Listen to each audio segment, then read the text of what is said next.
Hello students, subscribe for my channel, press the bell icon and never miss an update.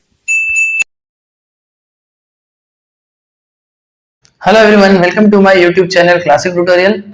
आज के lecture में हम class 9 CBSE history के chapter number 1 the French revolution का दूसरा part करने वाले हैं। पार्ट 1 के अंदर मैंने इस चैप्टर का पहला यूनिट टेक्स्ट बुक से लाइन बाय लाइन एक्सप्लेन कर दिया था। अगर वो वीडियो आपने नहीं देखा है तो उसका लिंक आपको डिस्क्रिप्शन में मिल जाएगा, तो पहले वो वीडियो देख लीजिए, उसके बाद ये वाला वीडियो पे आइए। और जो वो वीडियो देख चुके हैं तो आइए हम बिना वक्त जाए किए शुरू करते हैं पार्ट 2 फ्रेंच रेवोल्यूशन का। ओके बच्चों, तो आज जो हमारा टॉपिक है वो है the outbreak of the revolution. उसके बाद हम पढ़ेंगे France becomes a constitutional monarchy, and then उसके बाद हम लोग एक छोटी सी चीज जो अक्सर ऑब्जेक्टिव टाइप्स में आती है, दैट इज पॉलिटिकल सिंबल्स, वो हम लोग रीड करेंगे। तो आइए शुरू करते हैं सबसे पहले the outbreak of the revolution को। Louis XVI had to increase taxes for reasons you have learned in the previous section। हमने पार्ट 1 में ऑलरेडी पढ़ लिया है कि लुइस 16 को बहुत सारे रीजंस की वजह से टैक्स बढ़ाना पड़ा था। How do you think he could have gone about doing this, लेकिन ये कैसे हुआ होगा? In France of the old regime, यानी फ्रांस में पुराने रेजाइम के वक्त, the monarch did not have the power to impose taxes according to his own will. मतलब वो ओल्ड रेजाइम का ऐसा रूल था कि राजा अपनी मर्जी से जो है वो टैक्स इंपोज नहीं कर सकता था। फिर कैसे इंपोज होता था tax? rather he had to call a meeting of the state general which would then pass his proposal for new taxes। तो वो क्या करता था? स्टेट जनरल्स की मीटिंग बुलाता था। स्टेट जनरल की मीटिंग क्या है? ये जो first state, second state, third state है, इनको बुलाता था और इनकी मीटिंग के अंदर टैक्स के बारे में डिसीजन लिया जाता था, प्रपोजल दिया जाता था। The state general was a political body to which the three states sent their representatives। State general क्या है? स्टेट जनरल एक पॉलिटिकल बॉडी है जहां पे तीनों स्टेट के लोग अपने अपने रिप्रेजेंटेटिव्स को भेजते हैं। However, the monarch alone could decide when to call a meeting of this body। लेकिन इस स्टेट जनरल की मीटिंग को बुलाना कब है, ये बुलाने का अधिकार जो है वो राजा के पास था। The last time it was done was in 1614। Last time France में, यानी फ्रेंच रेवोल्यूशन से पहले, या लुइस 16 ने जो स्टेट जनरल की मीटिंग बुलाया, उससे पहले जो स्टेट जनरल की मीटिंग फ्रांस में बुलाई गई थी वो 1614 में थी। उसके बाद अभी लुइस 16 बुला रहा था। और fifth May 1789 Louis 16 called together an assembly of the state general to pass proposal for new taxes. यानी 1614 के बाद 1789 में मई 5 को लुइस 16 ने क्या किया? स्टेट जनरल की मीटिंग बुलाया ताकि टैक्स का नया प्रपोजल पास किया जा सके, ताकि टैक्स वगैरह आए और फ्रांस की फाइनेंशियल कंडीशन स्टेबल हो सके। A resplendent hall in Versailles was prepared to host the delegate। resplendent का मतलब क्या होता है? जो बहुत ही ज्यादा रंग बिरंगा और बहुत ही ज्यादा अट्रैक्टिव और इंप्रेसिव हॉल था, वो सजाया गया वर्साइल्स में ताकि वहां पे होस्ट किया जा सके डेलीगेट्स को। डेलीगेट्स मतलब रिप्रेजेंटेटिव्स को, यानी फर्स्ट स्टेट, सेकंड स्टेट और थर्ड स्टेट के जो लोग आएंगे उनको वर्साइल्स के एक शानदार से बड़े हॉल में बिठाने का इंतजाम किया गया। The first and second state sent 300 representatives each। ये इंपॉर्टेंट है बच्चों। इस स्टेट जनरल की मीटिंग में फर्स्ट स्टेट और सेकंड स्टेट ने 300 मेंबर्स भेजे, यानी फर्स्ट स्टेट के 300 मेंबर आए और सेकंड स्टेट के भी 300 मेंबर्स आए। Who were seated in rows facing each other on two sides। वो इस तरह से रोज में बैठ गए कि फर्स्ट स्टेट और सेकंड स्टेट एक दूसरे के सामने सामने आ गया। While the 600 members of the third state had to stand at the back। दूसरी तरफ थर्ड स्टेट ने इसके अंदर 600 मेंबर्स को भेजा, लेकिन उन 600 मेंबर्स को, क्योंकि फर्स्ट स्टेट और सेकंड स्टेट एक दूसरे के सामने सामने बैठ गए थे, तो थर्ड स्टेट वालों को पीछे खड़ा रहना पड़ा। तो यहीं से एक तरह से पार्शियलिटी हो गई थर्ड स्टेट के साथ इस मीटिंग के अंदर। आगे, The third state was represented by its more prosperous and educated member। अब वो जो लोग थर्ड स्टेट में आए थे वो सक्सेसफुल बिजनेसमैन लोग थे या एजुकेटेड लोग थे। Peasant, artisan and women were denied entry to the assembly. Third state के किसानों को, थर्ड स्टेट के आर्टिस्ट को और थर्ड स्टेट की औरतों को इस मीटिंग में या इस असेंबली में स्टेट जनरल के लिए आने नहीं दिया गया। However, their grievances and demands were listed in some 40,000 letters which the representatives had brought with them। लेकिन उनकी जो डिमांड्स थी वो रिप्रेजेंटेटिव्स अपने साथ लेकर आ गए थे। Voting in the state general in the past had been conducted according to the principle that each state had one vote। This time too Louis XVI was determined to continue the same practice। अब जब state generals की meeting होती थी तो इसके अंदर जब भी डिसीजन लेना होता था तो ऑफकोर्स डिसीजन तो वोटिंग के बेसिस पे लिया जाता है। तो वोटिंग लेने का प्रोसेस क्या था, हर स्टेट का एक वोट गिना जाता था, मतलब सारे फर्स्ट स्टेट के लोग मिलके एक वोट देंगे, सेकंड स्टेट के लोग मिलके एक वोट देंगे और थर्ड स्टेट के लोग मिलके एक वोट देंगे। तो जिस हिस्से में दो वोट आ जाएंगे ऑफकोर्स वो क्या हो जाएगा, वोट फैसला पास हो जाएगा, वो डिसीजन जो है वो प्रीवेल हो जाएगा। लेकिन लुई 16 भी यही चाहता था, लेकिन थर्ड स्टेट के लोगों ने क्या किया, but member of the third state demanded that voting now be conducted by the assembly as a whole. मतलब ये स्टेट वाइज वोट ना लेके असेंबली वाइज वोट लो, मतलब मेंबर्स जितने मेंबर उतने वोट लिए जाए, ऐसा उन्होंने प्रपोजल रखा। Where each member would have one vote, जहां हर मेंबर को एक वोट हो। अब याद करो बच्चों, फर्स्ट स्टेट में कितने मेंबर है 300, सेकंड स्टेट में कितने हैं 300, लेकिन थर्ड स्टेट में कितने हैं 600। तो पॉसिबिलिटी ये हो रही है ना कि जो डिसीजन होगा वो थर्ड स्टेट के फेवर में जा सकता है। तो ऐसा उन्होंने प्रपोजल रखा। This was one of the democratic principles put forward by philosopher like Rousseau in his book the social contract. असल में डेमोक्रेसी में भी ऐसा होता है, जितने सिटीजन्स होते हैं उतने ही लोग वोट देते हैं। ऐसा नहीं होता कि एक कम्युनिटी के ग्रुप से एक वोट आ रहा है या एक कास्ट में से एक ग्रुप या एक कास्ट या एक ग्रुप में से एक वोट आ रहा है, जितने लोग उतने वोट। तो ये डेमोक्रेसी का ही प्रिंसिपल था जो रूसो ने अपनी बुक द सोशल कॉन्ट्रैक्ट में भी बताया था। इसी प्रिंसिपल के ऊपर थर्ड स्टेट ने राजा से डिमांड की कि स्टेट्स के वोट लेने की जगह या स्टेट से वोट लेने की जगह मेंबर्स के वोट गिने जाए, जितने मेंबर उनके उतने वोट गिने जाए। When the king rejected this proposal, लेकिन जब राजा ने इस प्रपोजल को कैंसिल कर दिया, member of the third state walked out of the assembly in protest. तो प्रोटेस्ट करते हुए थर्ड स्टेट के लोग असेंबली से बाहर निकल गए, वो लोग वहां पे रुके ही नहीं। तो जो थर्ड स्टेट के लोग थे वो लोग राजा का प्रोटेस्ट करते हुए असेंबली से बाहर निकल गए। उसके बाद क्या हुआ, the representatives of the third state view themselves as spokesman for the whole French nation.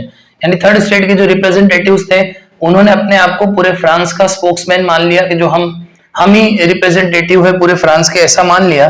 और on 20 June they assemble in the hall of an indoor tennis court in the grounds of Versailles. Versailles के ground में एक indoor tennis court था, वहां पर ये लोग 20 जून को, थर्ड स्टेट के लोग 20 जून को जाके जमा हो गए। They declared themselves a national assembly. बच्चों ये फ्रांस की हिस्ट्री में बहुत इंपॉर्टेंट इवेंट है। इस इवेंट को टेनिस कोर्ट ओथ भी कहते हैं। टेनिस कोर्ट ओथ इसलिए क्योंकि ये टेनिस कोर्ट में खाई गई कसम थी, इसलिए इसका नाम था टेनिस कोर्ट ओथ। क्या कसम इन लोगों ने खाई थी, सबसे पहले तो they declared themselves as a national assembly and swore not to disperse till they had drafted a constitution for France that would limit the powers of the monarch।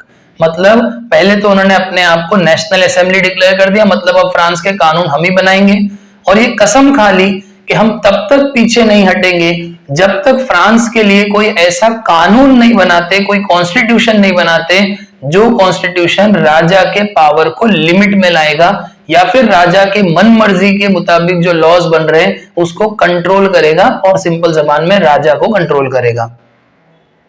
They were led by Mirabeau and Abesius। अब ये जो third state के representatives tennis court में जमा हुए थे, इनके leader मिराबेओ और एबिसियस थे। मिराबेओ कौन थे, Mirabeau was born in a noble family, मतलब नोबल फैमिली, सेकंड स्टेट से बिलोंग करते थे, लेकिन फिर भी थर्ड स्टेट का साथ दे रहे थे। क्यों ऐसा, but was convinced of the need to do away with the society of the feudal privilege। क्योंकि वो समझ रहे थे कि कोई ऐसा समाज नहीं होना चाहिए जहां पे किसी को कोई स्पेशल राइट हो या कोई फ्यूडल प्रिविलेज हो, इसलिए वो थर्ड स्टेट का साथ दे रहे थे।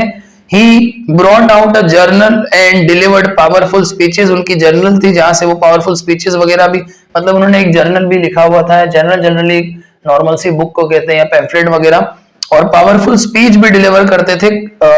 और की उन्होंने जब उन्होंने वर्साइल्स में क्राउड को असेंबल किया। एबेसियस कौन थे, एबेसियस ओरिजिनली अ प्रीस्ट, ये भी फर्स्ट स्टेट से बिलोंग करते थे। तो मतलब आप सोचिए कि जो थर्ड स्टेट के लोग हैं प्रोटेस्ट वो लोग कर रहे हैं, बट उनके लीडर जो है वो फर्स्ट स्टेट और सेकंड स्टेट के लोग हैं। ऐसा क्यों है, क्योंकि वो खुद समझ रहे हैं कि फर्स्ट स्टेट और सेकंड स्टेट को जो ये बाय बर्थ प्रिविलेजेस मिल रहे हैं ये नहीं मिलना चाहिए। तो Abbe Sieyes originally a priest wrote an influential pamphlet called What is the Third State। इन्होंने एक influential pamphlet लिखा हुआ था जिसका नाम था What is the Third State। आइए अब देखते हैं आगे क्या हुआ। While the National Assembly was busy at Versailles drafting a constitution, जब नेशनल असेंबली ये नया कानून बना रही थी, the rest of France sheathed with turmoil, तो जो बाकी का पूरा फ्रांस था वो सीथेड विद टर्मोइल एक फ्रेज है जिसका मतलब होता है बहुत गुस्से में था, क्योंकि वो बहुत कंफ्यूजन के स्टेट में था कि क्या होगा क्या नहीं होगा, राजा क्या करेगा क्या नहीं करेगा, तो एक कंफ्यूजन का स्टेट था। A severe winter had meant a bad harvest, क्योंकि विंटर की वजह से फसल भी खराब आई थी। द प्राइस ऑफ ब्रेड रोज, महंगाई भी बढ़ चुकी थी, यानी वो जो अनाज वगैरह था, ब्रेड था, उसकी कीमत बढ़ चुकी थी। Often bakers exploited the situation and hoarded supplies, जो बेकर्स थे, क्योंकि वहां की मेन, हमने पहले पार्ट में भी पढ़ा हुआ है कि उनका जो मेन फूड वो कंज्यूम करते थे वो ब्रेड था, तो बेकरी वालों ने ब्रेड को भी क्या कर लिया था, होर्ड कर दिया था, क्योंकि महंगाई बढ़ रही थी। तो जब होर्डेड या जमा किया हुआ जो सामान होगा उसको बेचेंगे, बाद में तो ज्यादा पैसा मिल सकता है, तो इसका फायदा, जो इस सिचुएशन का फायदा बेकरी वाले भी उठा रहे थे, ब्रेड अवेलेबल नहीं था, तो लोग भी चिड़े हुए थे। सीथेड विद टर्मोइल का ये मतलब है चिड़े हुए थे, गुस्से में थे बहुत ज्यादा सिचुएशन को लेकर। After spending hours in long queues at the bakery, बहुत लंबे वक्त तक बेकरी की लाइन में खड़े होने के बाद crowds of angry women stormed into the shop, यानी जो गुस्से में आई हुई औरतें थी, काफी टाइम से लाइन में खड़ी थी, उनको ब्रेड नहीं मिला, उन्होंने दुकान के ऊपर ही हमला कर दिया। At the same time the king ordered troops to move into Paris, उसी वक्त राजा ने भी सिपाहियों को यह ऑर्डर दिया था कि वो पेरिस में मूव करें, और on 14 July the agitated crowd storm and destroyed the Bastille. ये वो सिचुएशन है जो हमने इस चैप्टर के इंट्रोडक्शन में पढ़ी थी कि लोगों को ये लगा कि राजा ने हमारे ऊपर ओपन फायर करने के लिए सिपाहियों को भेजा है, इसलिए गुस्से में आए लोगों ने 14 जुलाई को बेस्टाइल के जेल के ऊपर या बेस्टाइल के कैसल के ऊपर अटैक कर दिया और उसको तोड़ दिया। इन द कंट्री साइड, गांव में, rumour spread from village to village that lords of the manor had hired bands of brigands who were on their way to destroy the ripe crops। दूसरी तरफ गांव में यह खबर फैली कि जो मैनर है, मैनर कहते थे उस कैसल को, उस किले को, जो अपने आप में एक छोटी सी किंगडम होती थी, मतलब अंदर ही सारे लोग रहते थे, तो वहां के राजा ने या वहां के लॉर्ड ने, जो फ्यूडल सिस्टम में होता था, वहां के लॉर्ड ने क्या किया है, ब्रिगेंड्स को हायर किया। ब्रिगेंड्स कहते हैं डाकुओं को, तो डाकू लोगों को हायर किया गया है। क्यों किया है? ताकि वो इनकी पकी हुई फसलों को बर्बाद कर दे। ये एक रूमर फैल गया। Caught in a frenzy of fear, peasants in several districts seized hoes and pitchfork and attacked chetoks या चेटोक्स। ये खबर सुन के डर के मारे या डर में एकदम, मतलब ना, इतना डर गए लोग, इतना चिढ़ गए कि जो किसान लोग थे उन्होंने अपने हाथों में होज ले लिया। होज कहते हैं फावड़े को, और पिचफोक कहते हैं वो त्रिशूल की तरह एक खेत में इस्तेमाल होने वाला एक टूल होता है जिससे जमीन को खोदने के लिए या खुरचने का काम किया जाता है। तो वो सारे जो फार्म्स के टूल होते हैं या फार्मर्स के हथियार होते हैं, टूल्स होते हैं, उसको लेके उन्होंने चिताओक्स पे हमला कर दिया। चिताओक्स क्या होता है? ये कैसल होता है। यहाँ पे देखिए मीनिंग भी लिखा है, castle or stately residence belonging to a king or nobleman, मतलब वो जगह जहां पे राजा या नोबल लोग रहते हैं वहां उन्होंने हमला कर दिया। दे लूटेड होर्डेड ग्रेन, वहां जितना भी अनाज जमा था वो लूट लिया। And burn down the document containing records of manorial dues, और जो भी वो मैनर को टैक्स वगैरह जाता था उसके रिकॉर्ड के जो भी पर्चे थे, डॉक्यूमेंट्स थे, वो भी उन लोगों ने जला दिए।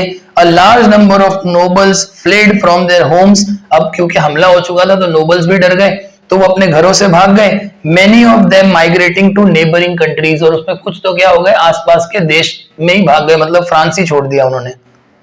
Faced with the power of his revolting subjects, Louis XVI finally accorded recognition to the National Assembly and accepted the principle that his powers would from now on be checked by a constitution। यानी लोगों का revolt देखकर, अपनी प्रजा का revolt देखकर Louis 16 ने इस बात की परमिशन दे दी कि मैं नेशनल असेंबली को रिकॉग्नाइज करता हूं और उनके जरिए बनाए हुए कॉन्स्टिट्यूशन को भी एक्सेप्ट करता हूं जो मेरे पावर को लिमिट करेगा, कंट्रोल करेगा। On the night of 4 August 1789 the assembly passed a decree, decree मतलब ऑर्डर, एक ऑर्डर पास किया 4 अगस्त 1789 को असेंबली ने, abolishing the feudal system of obligation and taxes, मतलब जो फ्यूडल लॉर्ड्स की बातों को मानते थे, हमने पार्ट 1 में पढ़ा था, उनके लिए खेत में काम करना, उनके घरों में काम करना, उनके रोड्स बनाना, ये सब खत्म हो गया, और उनके जो टैक्स प्रिविलेजेस थे वो भी खत्म हो गए। दूसरा, member of the clergy too were forced to give up their privileges, clergy जो यानी कि जो फर्स्ट स्टेट के लोग थे उनको भी बोला गया कि तुम भी अपने जितने भी प्रिविलेज है, जितने भी स्पेशल अधिकार है वो छोड़ दो। tithe were abolished and lands owned by the church were confiscated. वो जो 1/10 of the produce farmers को चर्च को देना पड़ता था, जिस टैक्स का नाम ताइथ था या तीथ था, वो टैक्स भी खत्म हो गया और चर्च के पास जितनी भी जमीनें थी वो भी कॉन्फिस्केट कर ली. कॉन्फिस्केट मतलब जब्त कर ली, हत्या ली, अपने कब्जे में कर ली. As a result, the government acquired assets worth at least 2 billion livers, जिससे 200 करोड़ लिवर्स का गवर्नमेंट को, स्टेट को फायदा हुआ. तो अब हमारा अगला टॉपिक है France becomes a constitutional monarchy, यानी कॉन्स्टिट्यूशन के साथ राजशाही, मतलब राजा भी है, कॉन्स्टिट्यूशन भी है. वो कॉन्स्टिट्यूशन जो नेशनल असेंबली ने बनाया हुआ है और राजा के पावर को कंट्रोल में रखा जाएगा. The National Assembly completed the draft of the Constitution in 1791. Date याद रखिए या साल याद रखिए. Its main object was to limit the powers of the monarch. ये भी मैं बार बार बता रहा हूँ कि इस कॉन्स्टिट्यूशन का मकसद क्या था, राजा के पावर को लिमिट में लाना. These powers, instead of being concentrated in the hands of one person, were now separated and assigned to different institution. मतलब राजा के ही पास अब पावर नहीं रहा बल्कि डिफरेंट इंस्टीट्यूशन में ये पावर बढ़ गया, जैसे कि लेजिस्लेचर यानी कि जो फ्रांस के लिए कानून बनाएगा, एग्जीक्यूटिव जो फ्रांस के इस बने हुए कानून को इंप्लीमेंट करेगा, और जुडिशरी यानी कोर्ट्स जो जस्टिस प्रोवाइड करेगा. पहले एग्जीक्यूटिव, लेजिस्लेटिव, जुडिशरी तीनों ही राजा हुआ करता था. अब अलग से इंस्टीट्यूशंस बन गए, अलग से ऑर्गन्स या बॉडीज बन गए जो ये सारे काम करेगा. This made France a constitutional monarchy, जिससे फ्रांस एक कॉन्स्टिट्यूशनल मोनार्की बन गया. तो कॉन्स्टिट्यूशनल मोनार्की का सिंपल मतलब ये है कि जहां पे राजा तो है लेकिन एक कॉन्स्टिट्यूशन है और कॉन्स्टिट्यूशन के अकॉर्डिंगली लेजिस्लेचर, एग्जीक्यूटिव और जुडिशरी बना हुआ है, जो लोग फ्रांस के लिए कानून को बनाएंगे, कानून को इंप्लीमेंट करेंगे और जस्टिस भी प्रोवाइड करेंगे. Figure 7 explains how the new political system work. अब यहाँ पे ये जो एक तस्वीर दी हुई है आपकी बुक में, यहाँ पे देखिए नीचे से आप शुरू करिए. पहले पैसिव सिटीजन लिखा है, no voting right about 3 million man, women, children and youth below 25. उनके ऊपर एक्टिव सिटीजन. एक्टिव सिटीजन कौन लोग थे? दे वर एंटाइटल्ड टू वोट. इसमें 4 मिलियन के करीब लोग थे, जो लगभग 28 मिलियन में से 4 मिलियन लोग एक्टिव थे. ये वोट देके इलेक्टर्स, इनमें से इलेक्टर्स कितने थे? 50,000 आदमी लोग इलेक्टर्स थे. ये लोग वोट देते थे नेशनल असेंबली में. नेशनल असेंबली में टोटल 745 मेंबर्स थे. नेशनल असेंबली क्या करती थी? राजा को कंट्रोल करती थी, मिनिस्टर्स को कंट्रोल करती थी. राजा के पास वीटो पावर भी होता था. ये लेजिस्लेचर थी, राजा एग्जीक्यूटिव था और यही एक्टिव सिटीजन जुडिशरी के लिए भी वोट करते थे. The Constitution of 1791 vested the power to make laws in the National Assembly, which was indirectly elected. मतलब indirectly elected नेशनल असेंबली के हाथ में 1791 के कॉन्स्टिट्यूशन के अकॉर्डिंगली लॉज बनाने का पावर चला गया. That is, citizens voted for a group of electors who in turn chose the assembly. Not all citizens, however, had the right to vote. लेकिन वहां पे सारे citizens को वोट देने का अधिकार नहीं था. अब ये इंपॉर्टेंट है, याद रखिए. Only men about 25 years of age. सबसे पहले तो वो आदमी, औरतें तो है ही नहीं, आदमी, men, जिनकी एज 25 years से ऊपर है. आगे एक और condition, who paid taxes equal to at least 3 days of a laborer's wage. वो आदमी जिसकी एज 25 साल से ज्यादा है और वो इतना टैक्स भरता है जितने टैक्स का पैसा एक लेबर के 3 दिन के पैसे के बराबर हो जाता है, were given the status of active citizen. तो ऐसे आदमी को एक्टिव सिटीजन कहते थे. एक्टिव सिटीजन का मतलब वो आदमी वोट दे सकता है. तो वोट देने के लिए 2 शर्त थी. पहला वो आदमी 25 साल का हो और दूसरा वो इतना टैक्स भरता हो जो एक लेबर के 3 दिन की वेजेस या अर्निंग के बराबर हो. The remaining men and all women were classed as a passive citizen. और बाकी जितने भी बचे मर्द और औरतें वो सब के सब passive citizen. To qualify as an elector, अगर आप इलेक्टर बनना चाहते हो, and then as an assembly member of the assembly, और अगर आप member of the assembly भी यानी assembly के member बनना चाहते हो, a man had to belong to the highest bracket of taxpayer. तो फिर वो जो आदमी मेंबर बनना चाहता है असेंबली का, तो वो टैक्स पेयर के हाईएस्ट ब्रैकेट का मतलब होता है हाईएस्ट रैंक में आना चाहिए. मतलब सिंपल जबान में जो जितना ज्यादा टैक्स भरेगा उसके उतने ज्यादा चांसेस होंगे कि वो असेंबली का मेंबर बनेगा. The constitution begin with a declaration of the rights of the man. अब ये जो 1791 का कॉन्स्टिट्यूशन था, इसके शुरू में declaration of the rights of man and citizen लिखा गया था. जैसे कि कौन से राइट्स थे उसमें? Right such as the right to life, freedom of speech, freedom of opinion, equality before law were established as natural and inalienable rights. That is, they belong to each human being by birth and could not be taken away. यानी declaration of the rights of man and citizen में लोगों को क्या अधिकार दिए गए? पहला अधिकार राइट टू लाइफ, जिंदा रहने का अधिकार, फ्रीडम ऑफ स्पीच, बोलने का या एक्सप्रेशन का अधिकार, फ्रीडम ऑफ ओपिनियन, अपनी ओपिनियन देने का अधिकार, इक्वालिटी बिफोर लॉ मतलब कानून की नजर में इक्वालिटी का अधिकार, जैसे कुछ अधिकार दिए गए जो इंसान को पैदा होते ही यानी नेचुरली मिलते हैं, और ये इनएलिएनेबल है। इनएलिएनेबल का मतलब होता है which can not be separated from a human being. It was the duty of the state to protect each citizens natural right, और इन नेचुरल राइट का प्रोटेक्शन करना ये किसकी जवाबदारी, किसकी जिम्मेदारी थी? स्टेट्स की जिम्मेदारी थी। अब देखिए यहाँ पे रीडिंग पॉलिटिकल सिंबल्स में कुछ सिंबल है, क्योंकि फ्रांस में ऐसे भी लोग थे जो पढ़ लिख नहीं सकते थे, तो उनको सिंबल की मदद से बताया जाता था। देखिए यहाँ लिखा है the majority of main and women in the 18th century could not read or write। 18th century में ज्यादातर मर्द औरतें पढ़ना नहीं जानते थे, so images and symbols were frequently use, इसलिए इमेजेस और सिंबल्स को यूज करते थे instead of printing words to communicate important ideas, ताकि लोगों तक इंपॉर्टेंट आइडियाज को कम्युनिकेट किया जा सके। The painting by Le Barbier uses many such symbol to convey the content of the declaration of right. Let us try to read this symbol। सबसे पहले देखिए यहाँ पे सिंबल है the broken chain। इसका क्या मतलब था? chains were used to fetter slaves, यानी जो गुलाम है उसको आजाद करने के लिए चेन को तोड़ दो। चेन में रहना मतलब गुलामी, चेन को तोड़ देना मतलब आजादी, तो ये आजादी का सिंबल था। A broken chain stands for the act of becoming free। दूसरा है the bundle of rods और fasces मतलब लकड़ियों का गट्ठा। ये क्या रिप्रेजेंट कर रहा है? One rod can be easily broken, अगर एक लकड़ी होगी तो आराम से तोड़ी जा सकती है, but not an entire bundle, लेकिन पूरे बंडल को तोड़ना मुश्किल है। ये रिप्रेजेंट कर रहा है strength lies in the unity. अगला है the I with in a triangle radiating light. देखिए ट्राइंगल में एक आंख है और रेडिएटिंग लाइट जिसमें से लाइट निकल रही है, रोशनी निकल रही है। इसका क्या मतलब है? The all seeing I stands for knowledge, knowledge की आंख है ये। The rays of the sun will drive away the clouds of ignorance, और ये जो रेज है वो इग्नोरेंस को खत्म कर देगी। इग्नोरेंस मतलब जहालत को खत्म कर देगी, अनपढ़ता को खत्म कर देगी, नॉलेज जो है वो लिटरेट बना देगी। अगला है सेप्टर। सेप्टर था symbol of royal power. Snake biting its tail to form a ring, snake खुद अपनी दुम को बाइट कर रहा है जिससे एक रिंग बन रही है।